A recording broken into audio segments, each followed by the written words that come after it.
Welcome back. I'm Dr. Hawkins, and this session is on concepts and visualization. I want to emphasize a certain aspect of visualization, one that is probably the most powerful technique that we have for pain management. But let me tell you a story first that will kind of set the pace for the rest of the session here.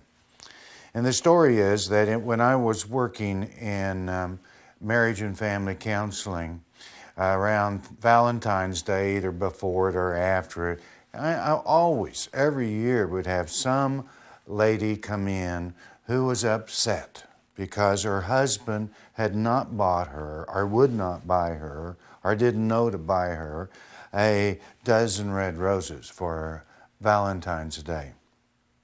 And it would go something like this. She might be saying, I've been married to this man for 15 years, and I've never got a dozen red roses. So my question always is, well, did you ever tell him you wanted some red roses? Why, no, that would spoil the whole thing. Well, how would he know? So this session, today, what I want you to get out of this is the answer to that puzzle. How's she going to get her red roses? She's got to tell the man. But how's she going to tell him? Is she going to wait until she gets into a frenzy, till they get into a big fight and she's going to cry, "You've never given me roses"? Or is she going to pick a way, a time, a place that message is going to come through clear? And is she going to tell him where it gets through his being that's important to her? So we're going to talk today about how to get through the brain. The purpose of this, one of the main goals of this program is to tell the brain what you want it to do. And it will happen. But you've got to get the message in there. You've got to get it clear. Now, what we do know is that every thought, every belief has a biochemical response. My reaching out like this has there's a biochemical response to my thought, to my intention that moves my arm out. So whatever we think, there is a change that goes on with us. That's what makes things move. That's what makes things change.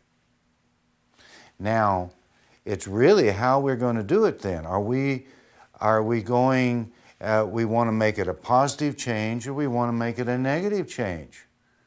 That's why this session is so important, is to get that concept. How are you going to get the information across? Are we going to have a big fuss and be upset and cry and say, "I want my roses"? Or are we going to be able to put it through in a clear way? People are what they eat. We've kind of learned that. But you also are what you think. So you're going to think positive and put positive consequences in, or are you going to put negative and have negative consequences? Certainly we've learned to this point that you want to take care of your pain as if it is a loved child.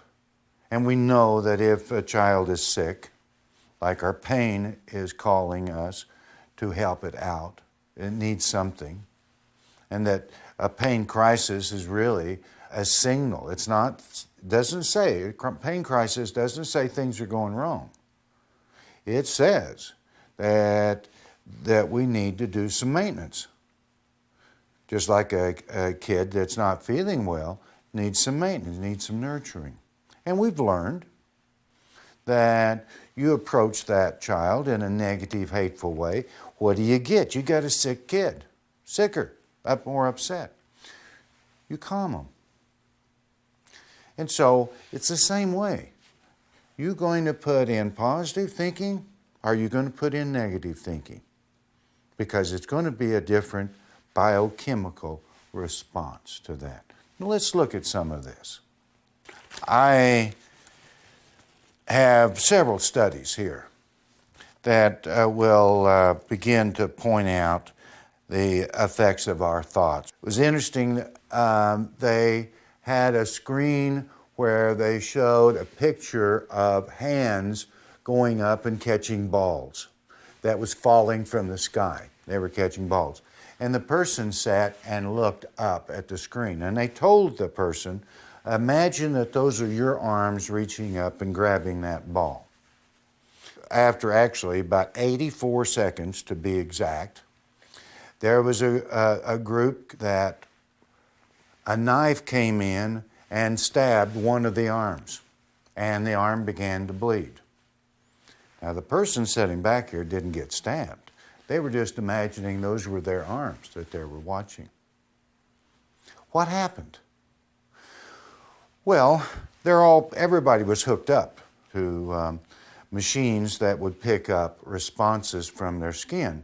And what they found was that the arm, the actual arm, the person's arm that they were visualizing responded. And that the pain sites were triggered, that what is called a galvanic skin response showed an increase in that arm.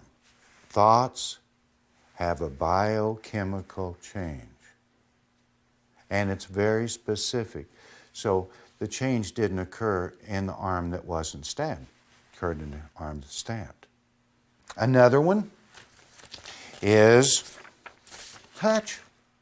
They told a group of people, I want you to imagine that when we touch you, that touch is very, very painful.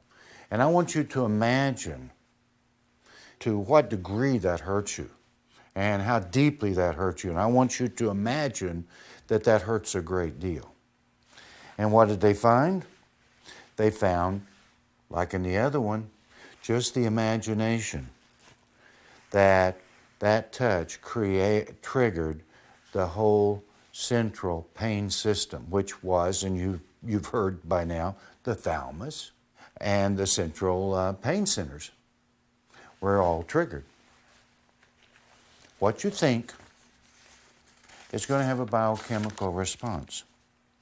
Another one is that they had a quadriplegic person, that is, a person who's paralyzed from here down. And what they did is, actually they were trying to get the person to learn some movement to get a chair to move. You know, if they're in an electric chair, they got to figure out a way of getting that response so that they can move around. But this is what they learned. They had the person imagine that their foot was moving. One foot was moving. So they imagined it. Now, of course, they're paralyzed. They can't move that foot. There's no senses in that foot. They're numb. So what happened?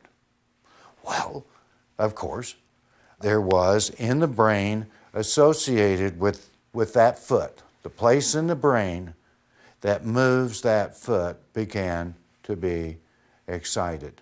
It showed a stimulation. Plus, the heart rate triggered. A very interesting one was with phantom pain. Phantom pain is after a person has lost an arm, lost a leg, that the pain, they still have pain in that part that is missing. I've had people feel like their toes are on fire. Well, they don't have any toes. They don't have a leg. But their toes are on fire. Or that their foot is setting. I had a man who felt like his foot was setting in a fire and was burning. Now, this can be very excruciating pain. So what they did with these people is that they set it up where they had, the goggles on where you can see a virtual leg moving.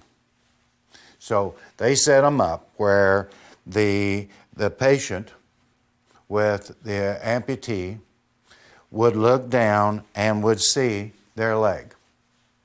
Because they didn't have one, but it was a virtual development of a leg. And that they told that person then, I want you to imagine moving your leg like this leg is moving. Now, they didn't do it very often. Seemed like they did it twice a week for 8 weeks. And at the end of that time, they found that there was a 38% decrease in pain because of the feedback to the brain. Because the theory about phantom pain is that the body, there's no feedback to the brain, and the brain is trying to find that leg. And in the process of trying to find the leg, the person experiences that as pain. Once you can show the brain, we've got a leg here, it calmed down. It didn't do it in the other leg. It did it in the leg that was being imagined. So it's very specific. Now let's look at changes. So these things are, what I've showed you so far is it's localized. If I'm moving my foot, those things that are connected with that foot are affected, but the other foot is not. They had a group of 10 males, 10 females that had metastasized cancer. That means that cancer had spread throughout the body, and that cancer patients generally have a low white blood count. Well, they had them imagine some way that their white blood count would increase. Whether you were imagining that that they were coming in on a conveyor belt, and adding, or that they were dividing, it doesn't matter what you imagine as long as that's clear in your head and you imagine that your white blood cells are increasing. And what did they find? Ta-da! They did increase. Imagining, in other cancer patients, imagining that their treatment was working. Getting a picture in your head of what actually the treatment is supposed to do, whether it's radiation. And I'm making this up though, but the radiation would be, let's say they imagine that here the cancer cells are out there in the desert and this radiation is burning them up and they're just drying up and dying. Well, this is what these people did. And what they found was that they prolonged life much further than what they would expect from these particular patients. Another one was, again, imagining in cancer patients their immune system being beefed up in some way. Whether their immune system turned out to be these soldiers coming in, or Pac-Man coming and eating all the cancer up, or sharks coming in and eating them up. But the person imagined whatever they came up with is quite okay. But when they did that and they went in and did a biopsy, they found that the natural killer cells had increased. And then when you had patients, again with cancer, who imagined and did the analgesic, which decreasing pain level, they found that it did. So what are we talking about here? We're talking about a very powerful program. The most powerful thing that I'm going to be teaching in the 3 weeks that we're together. It works. I know it works. It works for me. And I'm about to tell you the steps to take to help it work for you. The steps that I take that help me with my pain, that helps patients that I see with their pain. You can enjoy life again. And if, as you try to work the steps that I'm going to show you here, if it doesn't work for you right away, just keep practicing. Everybody can learn to do this. Now, I've had patients in my groups, in my practice, that left using these techniques, left pain-free. Now, there's very few of them. I'll tell you, I'm not pain-free because I'm not good enough at it. But I'm good enough so that I can continue to function, that I can continue to stand here and I can continue to work. where at one time I wasn't sure I was going to be able to sit or to stand enough to be able to do my job. So what do? First thing you do is this. You want to get relaxed. Now remember my story? She wanted roses. How does she get it? Is she going to do it in a firestorm? Or she's going to get her husband in a good position where he can hear her? And there's no other distractions. Well, that's what we're going to do here. And so you want to get relaxed. Then you want to start thinking. You know, you've had all of the relaxation tapes. You listen to them, learn to relax, get relaxed. And then you begin to ask yourself, what does this feel like? You know, get an idea in your head of what does it feel like's going on that causes the pain. Get a picture of what's going on back there. And it doesn't matter if you are actually thinking of discs and that are herniated. Are you thinking of something more symbolic, like it feels like, you know, something is squeezing my backbone, something is stretching my neck. I feel like there's a knife in my back. I feel like there's shards of glass. I feel like I'm standing on rocks. I feel like this is on fire. You know, I may have shared with you to this point about my pain was felt like it was a baseball in my hip. And I felt like I had a tube of fire in my leg. Now, that has changed over the years. But I could see the baseball and I could feel it. I could see the tube and I could feel it. But it's not necessary. I could just feel it, or I could just see it. See, it's not necessary for me to do both. So if you just feel that there is something in there, to get an idea of what that's like, the shape of it, or that there feels a fire, whether I can see that or it just feels like there's a section in there, the shape of that section is hot. You don't have to see it, you can just feel it. But let your brain and you come up with an idea of what that's like, what that feels like. And as you develop that, don't get in a hurry about it. Let it develop. This is an important thing.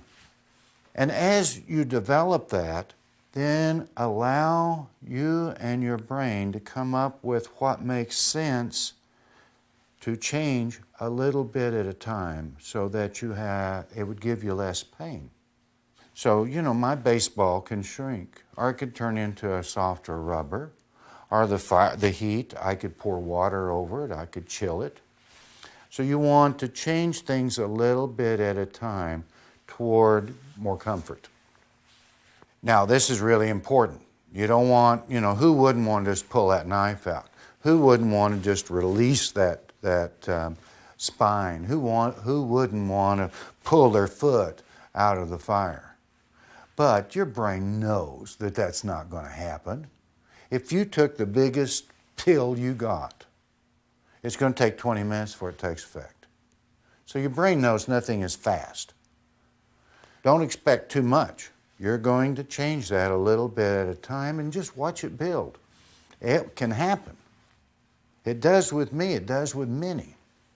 So you're going to see what is going to need to change. You know, for instance, what is those things that are sharp? What could you do with something sharp?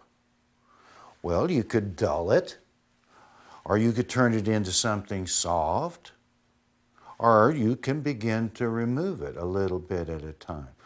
What about something burning? Well, you could cool it.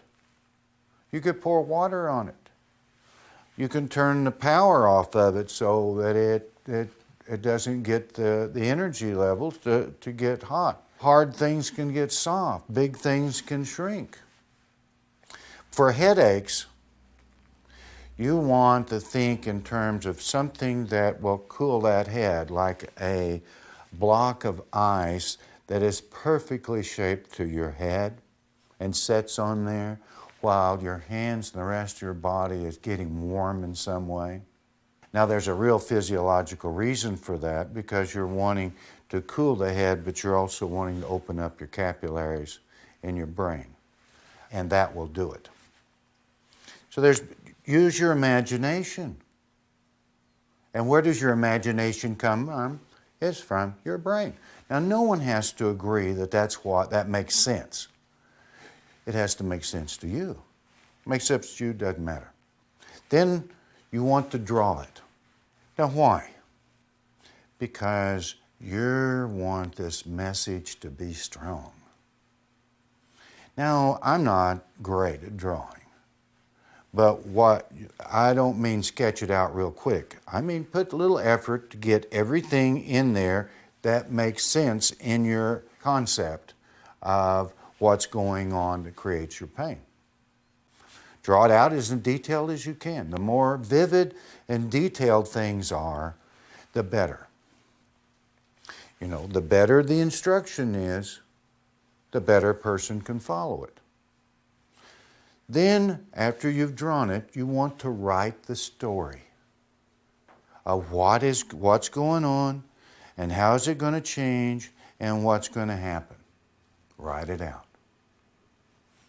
Now, this doesn't have to be, pages and pages, but it could be a paragraph or something that depicts what you just saw, what you're seeing in your head.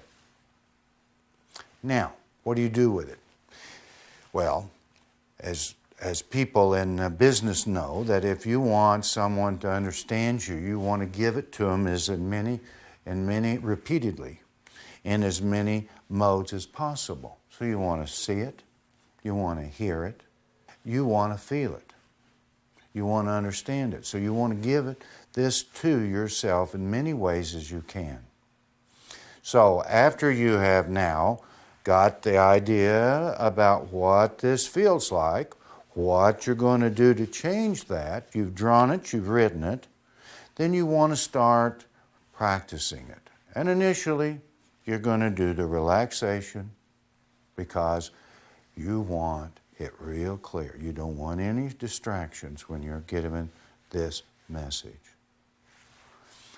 Okay, then you're going to play this over many times and watch the change. You know, and if you don't see the change, keep practicing. It's going to be there. This is a very important, very powerful, very helpful technique. And then as you go through the day, you're going to continue to tell yourself what's going on. You're going to visualize that. And the more you practice it while you're relaxed, the easier it gets to kind of run that story in your head, to read it, to think about it, to picture it as you go through the day. Now, I do that. It helps me while I'm standing right here to know that when my back starts getting a little tight like it is, and I can't stand up a long time, but when my back starts getting a little tight, I get it on an elevator and I start it down an elevator. How can I do that? And I can do that, that's going down an elevator right now. And what the tightness in there is loosening up. Now, how can I do that? Well, I can do that only because I've been practicing it. And I first did it by exactly the steps I'm talking about. Drawing it, writing it, and practicing it so that it comes to me in so many ways and I review it so many times that it's a constant message to my brain what I want it to do. If this is important to you, then get it down in a very clear way and feed it to your brain on a continuous basis. But you notice that we can do other things while that's going on. One last thing about visualization is that you want to do the same thing about your goals. Those things that you're not able to do because of your pain, you want to begin to visualize yourself doing them. And you want to draw it out, and you want to write it, and you want to picture your body. You want to rectify that. Now remember the thing about the phantom limb? That the person began to see, and the feedback to the body, and what the body had to, then the body responded by getting a clear picture of the leg, and it calmed it down. This is what we're talking about. Feed your mind and your body the correct information. You use these techniques. You practice these techniques, and you can enjoy life again. This is Dr. Hawkins, and I'll see you again.